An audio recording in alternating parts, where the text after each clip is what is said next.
Hi everyone, in this video I'm going to show you how I painted this barn owl in acrylics. Now the first thing here I'd like to just cover and add a few tips on is how to create a colourful splatter background like you can see here in the finished painting in the corner. Now the first thing I wanted to do here, and this would be optional, is to enhance a little bit more of a wood grain type effect. Now initially all I'm doing here is using a hog hair type bristled brush, something that's a little bit stiffer, where I can then use a very small amount of paint and dry brush a little bit more of a darker brown on the outer edges.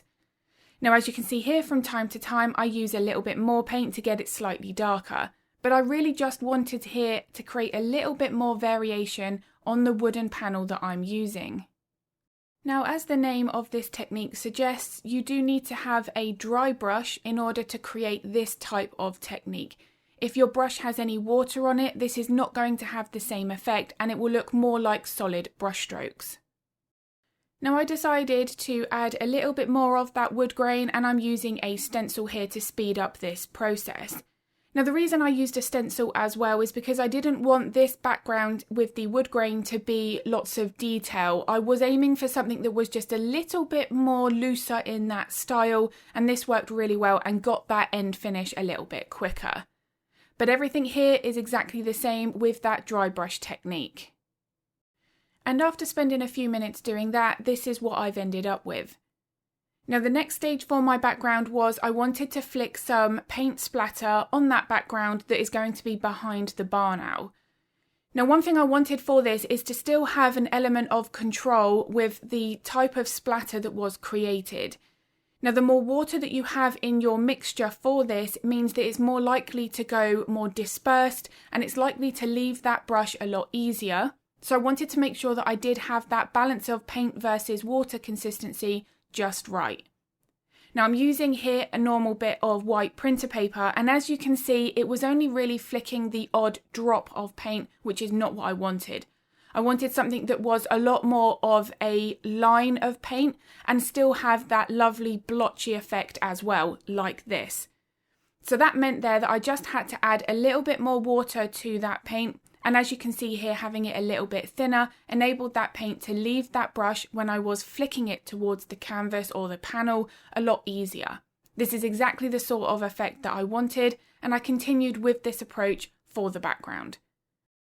Now I prefer to work upright at my easel for all of the mediums that I work in, so in the next couple of minutes you'll see that my easel does then go flatter because I was finding that this paint was actually running down the panel where it was more in an upright position. Now the key with this is I wanted it to be random. I didn't want there to be lots of symmetry or start to develop some shaping to the splatters. Now where you're going to position your hand is going to make a big impact in where that paint is landing and also how you're flicking the brush. This is something that I do cover thoroughly in the real-time tutorial. If that is of interest, all of the information to that is linked in the description below. Now changing the colours here, I of course wanted to make sure that the paintbrush was completely clean so that there was no colour transference, and here I wanted to keep the colours a little bit separated. So I'm positioning my hand a little bit further over to the right to make sure that it wasn't all completely going over the yellow that I had just applied.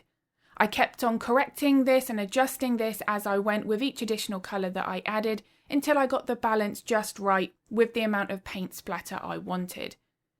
Now the colours you pick for a background like this are entirely optional. I went with something here that was very, very vibrant, but again, a black and white sort of feel to this would also have a really good effect. And this is where I ended my background. I felt if I added any more paint splatter here that I would cover up too much of the wooden panel. So I felt this was sort of the balance that I wanted for my painting. Now it is important to allow this background where you may have some larger, thicker splatters of paint to fully dry. It may mean that it needs to be left for a day, even just maybe a few hours. It's going to depend on how much paint you use, but do make sure it is fully dry before you then come in and start working on your subject. Now onto the barn owl, and this entire panel was only 4 by 6 inches, so the barn owl itself was actually quite small. Now when painting on a smaller scale, I'm not looking to add in tons of individual detail because I don't have the space. I still want to create something that's very realistic, so I'm going to focus more on my values and contrast.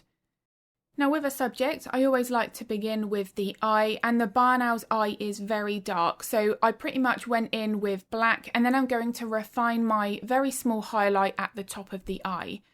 Now I did want to make sure that each layer was fully dry before I progressed to the next layer, and making sure that my base foundation is correct is a big part of my painting process.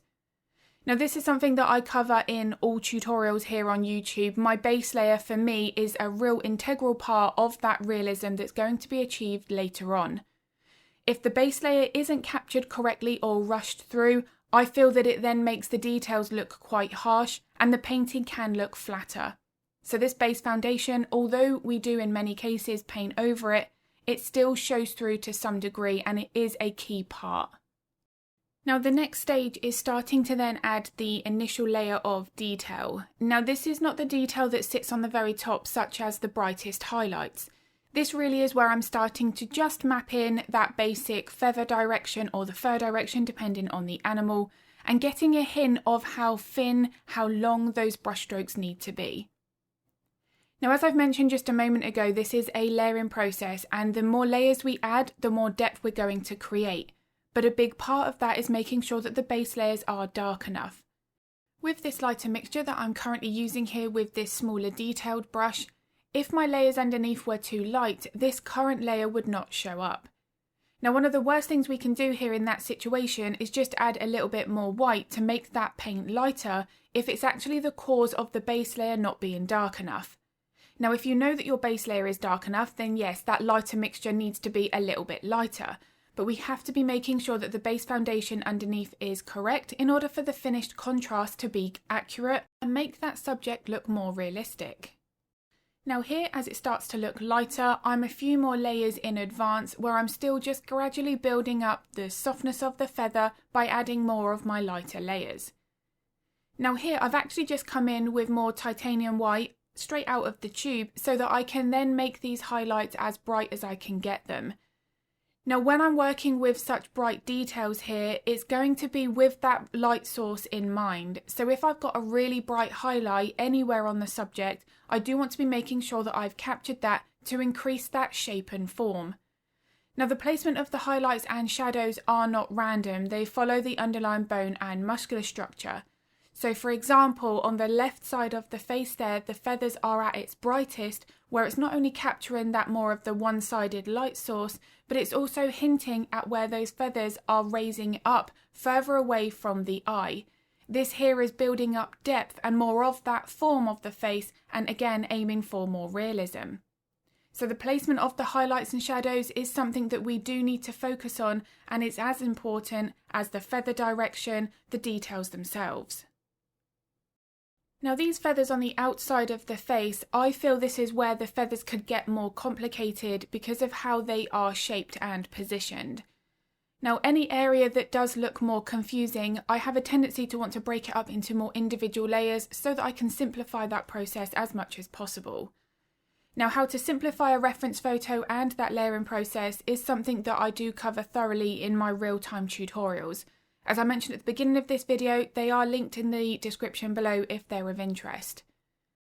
Now to simplify the process here, I am actually now just really focusing on roughly where the lights and darks are positioned. Because of the way that the patterns of the feathers are here, I don't have to get this 100% accurate, especially when working on this smaller painting. This is a lot of detail for this tiny area, so I can't add all individual feathers. But I can hint at the accurate shaping and rough placement of where they curve around the face. It's this that's going to make the painting look more realistic, rather than trying to add in all individual feathers and sitting there counting them, making sure that I've got every single one in place. That's just not possible for this size painting, and if that is the level of realism that you like to capture, then you're going to want to work on a much bigger scale. Now by the time I've come in and mapped this in, it's already starting to look more realistic because I'm focusing more on the shaping and the way that it should be curved. This here is making sure that I don't have any straight lines and that I am allowing those darker layers to also show through. Now going back to what I mentioned earlier on in this video and about how the base layers play such an important role, but we can always go back and forth and tweak that where needed. So here with this darker colour, I'm coming back in and adding more of the shadows, which technically I could have added at that base layer stage. But with acrylics, it's an incredibly versatile medium that there are many different things that we can change and really switch between what layering process we want to use. If we don't want the paint mixing together, then we do need to make sure that those layers of paint are completely dry before we start with the next. But if you do want more softness or you are looking to blend your paint, then you do want to work with that layer of wet paint underneath. Now one quick tip regarding that, and I've got a few tutorials here on YouTube that also cover this thoroughly, is if your layer of paint has dried and you do want to blend or create some softness, then you can just spray a light layer of water with a fine mist spray bottle over your dry painting and then add your paint to that water. That water will act as a layer of wet paint and then give you something to blend into. Now on this section here on the back of the head, this is where I am using some blending techniques. I'm not adding water necessarily, but I am using the wet paint from the underlayer to be then blended into the layer that I'm adding on top. Now one of the wonderful things about working with acrylics, it's often sometimes seen as a negative as well, is their faster drying time. Now I personally find this a big bonus, and it's why I switched from oils to acrylics so that I could progress through that layering process quicker. Now when I work with the acrylics where I do want to have a slower drying time, you can again, as I've mentioned, spray with water over the top, and you can keep acrylic paint wet for hours if needed. Now another reason why I love the faster drying time of acrylics is because I can work with glazes to adjust the colour very quickly, but also I can simplify a complex pattern by using the faster drying time to my advantage. Now this area on the back of the head is a great example of that. At the moment I'm using a mixture that's fairly washed out. It's the right value, it's light enough to show up, not yet the brightest highlights, but here I'm building up my contrast with my multiple layers. Now once I've then got that mapped in, I can then use a darker colour to start to put in that indication of the little flecks and patterns within the feathers. Now at the moment this is not the right colour, but as you can see here, this is helping to simplify the process that I don't have to paint all of this at the same layer. Now when I worked with oils, that did give me additional stress and pressure because I felt like I had to paint all of this that I've currently shown on the back section of the head at the same layer, because I knew I was going to have to allow many hours or a few days for that paint to dry. Whereas with acrylics, I don't have that stress. If I want to sit and work on this section of the face, the back of the head in one painting session, I can do that with acrylics. Now, of course, this is very individual to each artist, and the medium that you choose is very individual. There's no right or wrong at all. Oils is a wonderful medium, but you can achieve the same effect with acrylics, and you do have the advantage of that faster drying time. Now, adjusting the colour very quickly through glazes is something here that I use in all of my paintings, and you can see that it allows the layers of detail to still show through, but we can very quickly adjust that colour because of the faster drying time. I do have a video here on YouTube where I'm talking all about glazes and how to use them, demonstrating it on various paintings, so if that video is of interest, I'll link that in the description as well. So onto the body, and this is where potentially the patterns as well can get very confusing. So I'm going to use the same tips that I've mentioned before. I'm just focusing on my main lights and darks for the time being. Now I have switched over to a smaller round brush for the base layers. If I was working larger, I'd probably be using smaller filberts. Now my preference is to use smaller brushes because I feel like I'm able to be more accurate at this base layer stage. One of the common things that can happen here when using larger brushes is we have a tendency to just put a solid colour or a solid layer down for that base foundation. And again, going back to what I mentioned at the beginning of this video, I personally feel like capturing as much of that realism and variation at the base layer stage is a big part of the level of depth that is achieved. Now, something that I am doing here as I begin to build up my layers is I'm capturing the softness at the edge of the colour changes. So as you can see here, I'm trying to blend it. It's still going to have a second layer for my base in a moment, but here I'm capturing softness so that I don't have anything that looks a little bit more like paint by numbers with those solid edges from each patch of colour to the next. This level of softness between these colour changes or light and dark changes is another thing that I do feel is very important, especially at this base layer stage. Now a barn owl's wing also has quite a few different patterns, tiny little specks of lights or darks, and I want to be making sure that I've captured that. But on this smaller painting, I don't have the space to add all of them. So in these situations, I will look at my reference photo and pick out the main clusters that I notice first. Now again, this is not jumping into my brightest highlights. I want to work with as many layers as I can, but bearing in mind with a smaller painting that I don't want to add too many and cover up the layers underneath. Now this is something that is important with larger paintings as well, but because of a smaller size, it's far easier and quicker to do that. So it is a consideration and something that I'm always thinking about. Now another key aspect when painting realism is to make sure that we're painting the right layer at the right time. Now, I typically would like to work with what's further away and closest to the skin and build up from there. I feel like I add a lot more depth by doing that. It's more of a natural way that that feather would be in that animal. So for example, the wing was painted first, and then I've come back in and added the feathers underneath the chin over the top of those darker sections to show that the wing is positioned underneath the longer feathers of the neck. So if I am looking at a reference photo and there are clusters of fur or feather, whatever it is that we're painting, and it is sitting on top of something else, then I know I need to paint what's underneath it first. I can then come back in and add those details with what's sitting on top later on. This can just add another level of realism and also helps to simplify that layering process. If we're trying to paint everything at the same layer, it can get very confusing and then we get lost in that reference photo. So one layer at a time certainly makes it easier. Now with these little patterns here, it wouldn't matter if you added the darker dots first and then the lighter little flicks at the bottom. I decided to add the highlights first and then the black dots. But with something like this, whichever you feel you're more drawn to first is absolutely fine. And then finishing off this area with my brighter highlights, again one of my last layers, because they are what's sitting on the very top.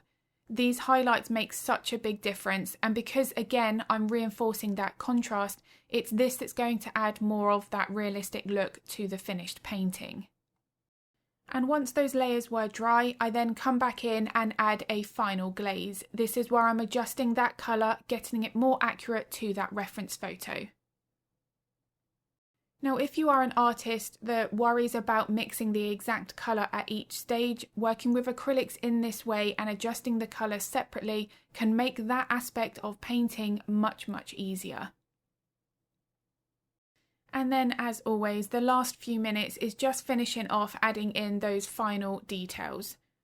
So I do hope this video has been useful. If it was, I'd be very grateful if you could give it a like and a thumbs up. It makes a huge difference to my channel.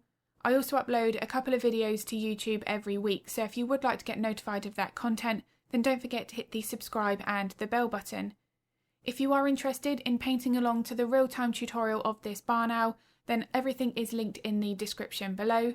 If you do have any art-related questions, feel free to pop them in the comments. I'm more than happy to help if I can. And I'm going to be uploading another video next week, but as always, thank you so much for watching.